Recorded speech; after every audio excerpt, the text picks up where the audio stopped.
Thank you, Mr. I'll start with the question by Honorable Senator for Uasin-Gishu and the chair of the Health Committee. The matter was very unique to MTRH. That issue we have resolved. Those mothers who had, mainly they had no IDs, and, but we made our own contingency, and SHA has paid, and we have told the CEO and the current leadership at MTRH that that should not happen again. The question to my former colleague and senior Senator Boni Khalwale, and Senator Boni Khalwale, I will not take the advice of the Senator for Nandi, because I'm here to answer questions from senators in either form. Senator Boni Khalwale is also a medical doctor. I think the case you have mentioned first must be a very complicated case of delivery for it to reach that level of 600,000. So that was a very complicated case. And SHA covered 60% of the bill. And this must be very clear. Even during the NHIF, there was no full coverage for NHIF. So SHA will cover the bit that is required by law to pay. There's nowhere where you have to pay 100%. I mean, even myself talking, I have patients, and the bill is $1 million, SHA pays 700, then the other 300 is an obligation on the part of the family members and of that patient. So, and I think we did our bit.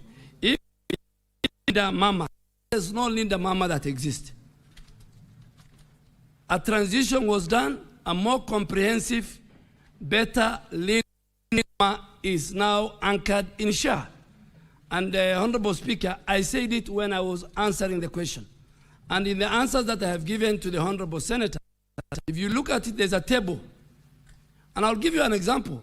Linda Mama, for level 2 and 3, were paying 2,500. For level 4 and 5 and 6, it was paying 5,000. And in fact, there was no equity. They were paying base and private, and less for public. The highest they have paid for cesarean was 17,000. Today, under SHA, it's more expanded, more comprehensive. Any delivery that takes place in our country are registered under SHIF. SHA will pay 10,000 from the 2,500 of Linda Mama. So Linda Jamii is paying 10,000 for cesarean, 17,000 to 30,000. That is progressive. And it covers comprehensively. For Linda Mama, it was only, Honorable Senators, through the Speaker, it was only for delivery. But for Linda Jamii, it is everything, surgical, anything that that mother and her child will require, even the treatment delivery. Under Linda Jamii is very comprehensive. I have given the data, and you can look at it. 2, it was budgeted, so the budget was not predictive. We inherited 4.2 billion shillings debt of Linda Mama. Today we will not inherit anything. Today we have no bill. Every in our country, and about 1.2 million mothers deliver in our country annually.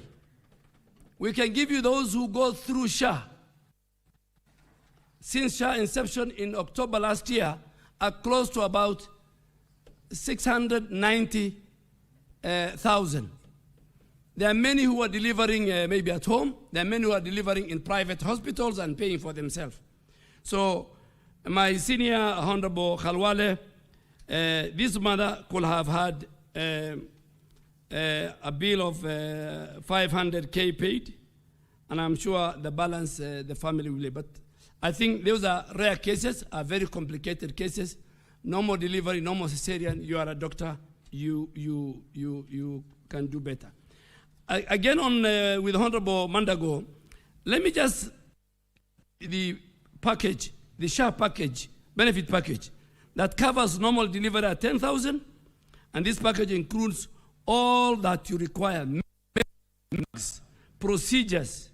This was not found in Linda Mama. It can only be found in Linda Jamii. So Linda Jamii has transited to a more comprehensive healthcare delivery system for our mothers. If a mother exceeds 3 days, as he said, the SHA package reverts to a duly bed rebate, which is found in the law that you have passed. So if a mother stays over 3 days, the hospital is to notify through our system, the SHA and officers, and they will do it. Honorable Senate Minority Leader, I agree with you. We have a serious problem in the implementation of the care fund. Level 2, level 3, and some of our level 4 sub-counties. Kenyan patient, Kenyans, all they need to do is to register as SHA members. They do need to pay because it's paid by money appropriated by Parliament. But we have in few counties, and you have heard many times the President talking about it, where counties, some of the health facilities, they co-pay. They ask members of the public. In fact, if a governor or a county government wants to implement this in all their level 2, level 3, and some of their level 4, they should put a sticker that walk in, walk out, and you are treated free. You are done lab test, you are given medicine, you go through everything. The money is paid by this government under the leadership of President Ruto. It has never happened. And this is what, and I think the Senate would help me, because the Senate oversights counties. Senate oversight counties. The health committee should go and do a report and identify. And we are ready to give you. There are 2, 3 counties we have found out, and we have told them, and what they are doing is criminal. It's criminal, it's against the law that you have passed. To Honorable Kalwale, I don't know whether it was you. The maternal guess you are giving for county is not correct. Yes, it's good you withdraw it. And I am ready to provide. There are many mothers who died, particularly when doctors were on strike. I have the names of the patients, of the mothers, and I have the names of the newborns. I think for record purpose, before the strike, they were doing well. I agree with you. Kiambu was doing well. But as a Minister for Health, I want to confirm to the nation that I agree with the union, with the doctors, that a number of maternal deaths occurred. And I'm ready to provide that evidence. So please, I don't want Governor Wamatangi to hear that and then says I heard it from the Senate. That information is not factual. Senator Nambwere, I think for the first time the anti-D is an injection. I think the doctors like Dr. Kalwale can explain. Is now for the first time is covered under SHA. This is one that helps in the spilling of blood. So this is a more comprehensive now, which is found in the Linda Jamii than the Linda Mama, and the reimbursement for that injection alone by SHA is 6,000. The senator for Nyandarua, I think he has left. And it's not good, you ask, Speaker, that you ask a question and then you are not around. It's not, because you know what was the purpose of asking? But because I'm going on record and the senators are listening to me and the speaker, let me answer. I think it's good to listen. Anyway, I've done it. It's okay. That his question was policy, and I want to tell him that policy does not allow definition, including mothers and newborns, in all our health facilities. And we really want him to report to us any such facilities for the leaders to report to us. And we have a call center. Citizens are calling 147, 24/7, and the call rate, dropout rate is less than 2 minutes. Any question they want to ask on SHA, they can get it. On Honorable Cherargei, Linda Mama to Linda Jamii has enhanced the package. I totally agree with you.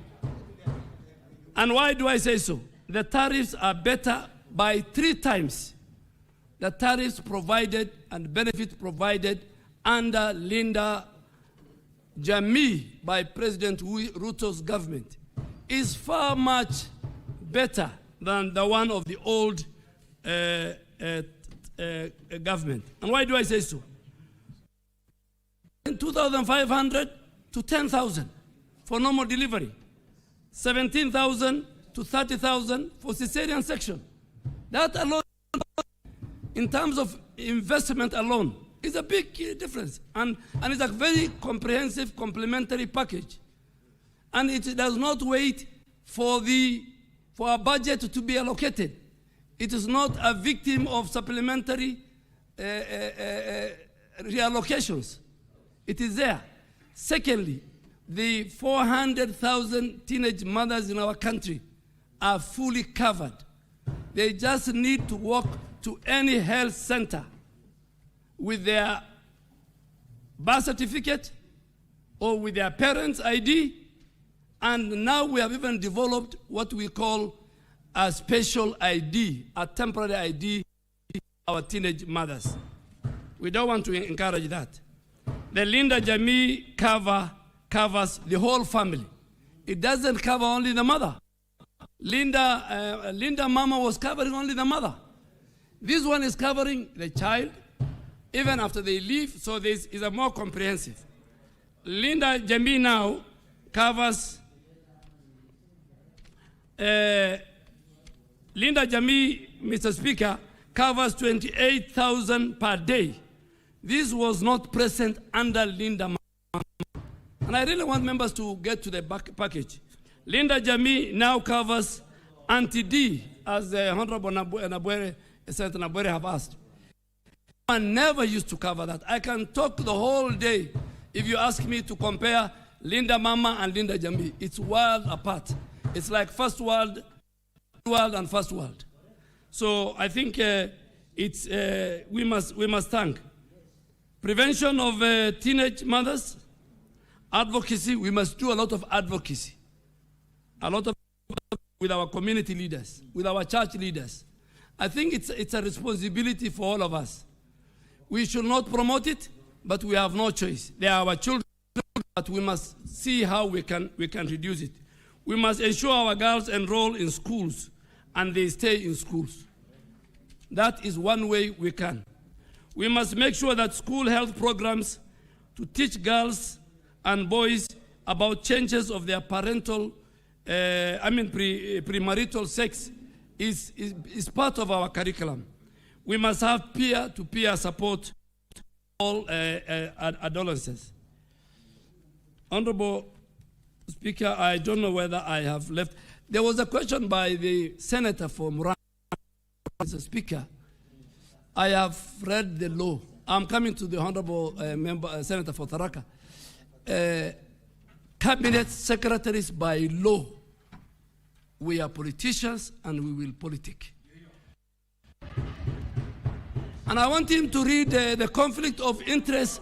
I want him to read the Conflict of Interest Act, which was passed, which amended the Leadership Act. Anybody else in the public service does not do politics. But CSS, the law allows me, and I've tweeted it, and Honorable for Muranga, you have me. I serve a political government, and the law allows me. If you change the law and says ministers should not politic, I will not politic. But for today, I abide by the law. I'm going to do politics.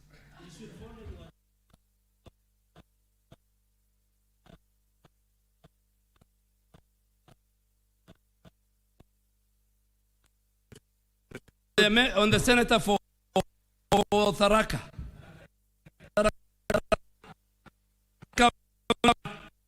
A very able president comes from. No do comparison.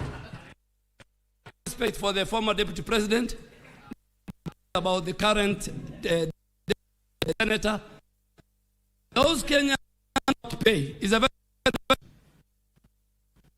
before NHIF up for the salary history of NHIF, the former NHIF, only 0.8 in the informal sector have want to report in 1 year to celebrate 1 year of SHA. Over close to 1 million Kenyans in the informal sector have SHA. How do they do? There are those who can't, and they count and they pay, and can't pay. That produce. And I want to, since we have collected 150 million shillings. Kenyans go through, pay 4 months. Lipa pole pole, daily, weekly, monthly, and as we over and paid through the SHA. So it's the bet is growing, and that is what is bringing the equity. And the speaker more, so that the lady in the market, the level of the society, they can pay 500, 600, totaling about those who pay up to answered all the questions. Yeah, foreigners, I agree with you. Number one, foreigners cards. Foreigners have different immigration documents. They can use those documents to pay for SHA. The United Nations High Commission for Refugees have signed an MOU with the SHA, and they have brought their people on board, all the refugees, to join SHA. Alien cards are allowed. They can go walk in and pay cash. They don't need to go through the system. And they can use any of the documents, because they must be using a document to stay in our country.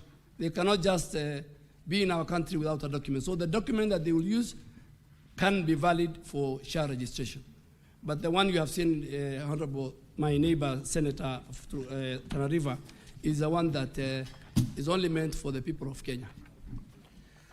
Honorable Senators, we shall now move to question number 117 by Senator for Kisumu County, Senator Professor Tom Ojenda, and Senator Beatrice Akinyi asked that question on behalf of Senator Ojenda. You may proceed, Honorable Senator. Thank you, Honorable Speaker, once more for granting me the opportunity to ask on behalf of Senator Ojenda, the Senator for Kisumu County, to ask the Cabinet Secretary for Health, one, has the Ministry established the exact amount of money lost to fraudulent claims under the Taifa Care Healthcare scheme from the recently concluded forensic review and digital audit by the Ministry of Health? If so, could the Cabinet Secretary disclose the amount and outline the steps being taken to recover the lost funds?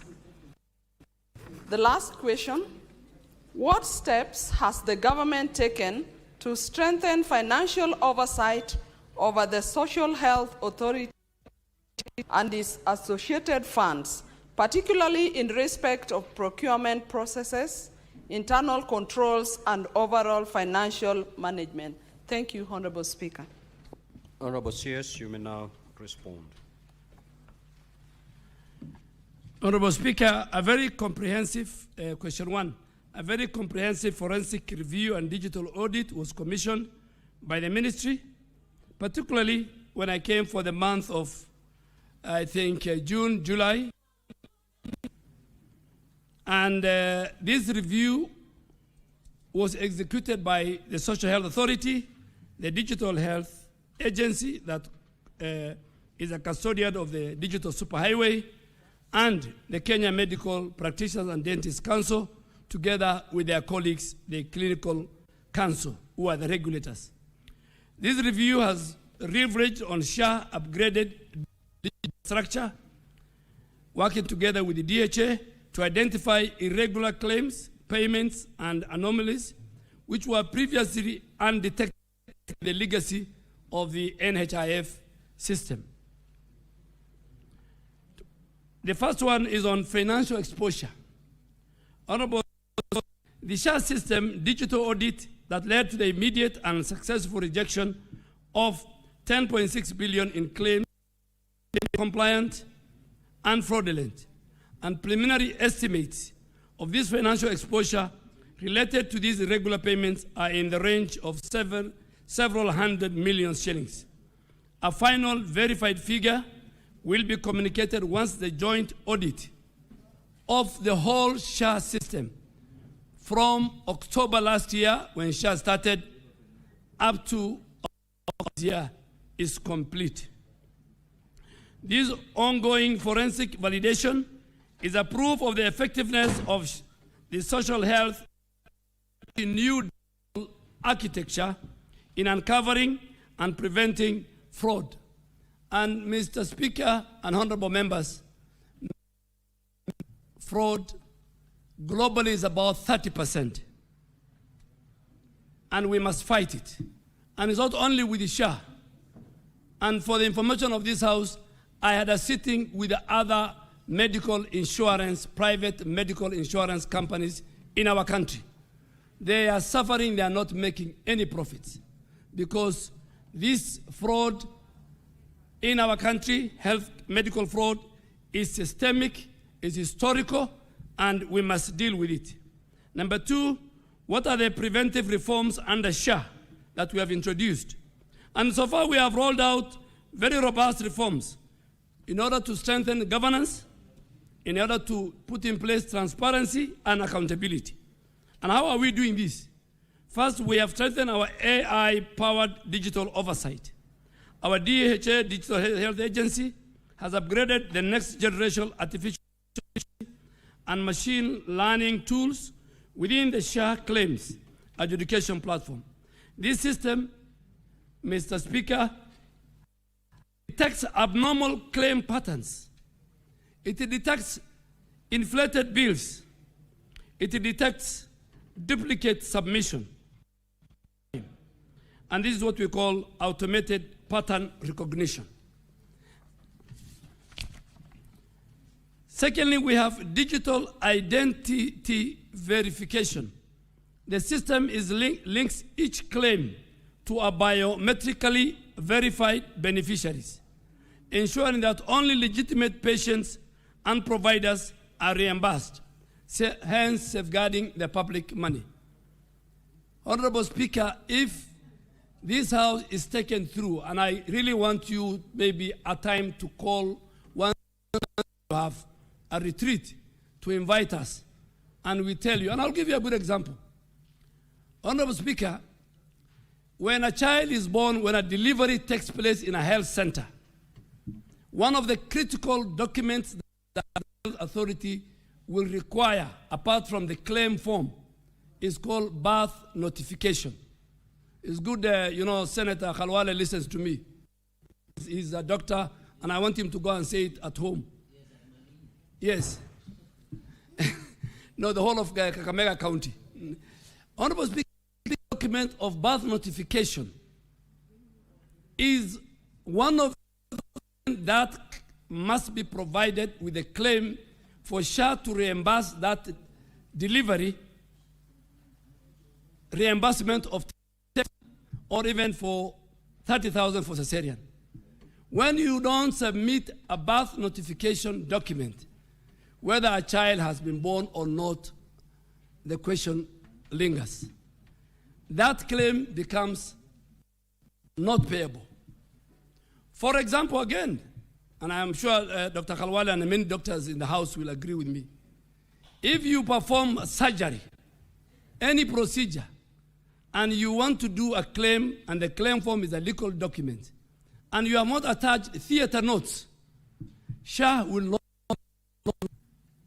because that is not an evidence a surgery has taken place within a theater. But more importantly, we have discovered rules, a facility reporting that all the 300 or 200 deliveries that took place in that health facility were all. These are the kind of things the system is picking. We have picked where facilities have turned their healthcare workers into patients, where patients have been told, and that's why we stopped the 1 month contribution, where health facilities will go to the market, use their phone to register, use their phone to do a claim, just by getting the telephone numbers of the old ladies and the old men, either near the church, near the mosque, or near the market. What have we done to stop that fraud? Now we have geo-fenced authorities. No healthcare worker in our country, a doctor, can use his pre-authorization code outside of that health facility. You cannot do pre-authorization from the bedroom. And we want to stop when consultants and healthcare workers want to run health facility from the comfort of their bedrooms using their telephone. You cannot manage cases using telephones, Honorable Speaker. The second and most sanctions we have done, we have initiated a very structured recovery and accountability plan, including the immediate suspension of facilities, immediate suspension of doctors and clinicians who are found to have misused their OTP, and we have submitted we have closed 1,118 and gazetted in accordance with the law. We have submitted 118 files. And I am sure, including some of the staff of SHA, a number have been taken to court, and you might be seeing very, very, very big people going to court either this week or next week. We must fight fraud. The elephant in the room in the delivery of universal health coverage are crooks and fraudsters and thieves. And I want this House to help me when I come back, because we must protect public resources, and we must not allow people to become wealthy by stealing money from sick people. That both us as leaders of this country, despite our political affiliation. Mr. Speaker, health is everything. For some of our colleagues who have really helped me, who say they are listening to the ground. In fact, on SHA, they are listening to the ground. Because Nyeri County is number 2 in SHA registration. That means listening to the ground is very important, particularly when it comes to SHA. Yes, for SHA, I don't know for other things. And Mombasa is number 1 in the country. We must thank the leadership of Mombasa County, because he is at 71% in terms of registration.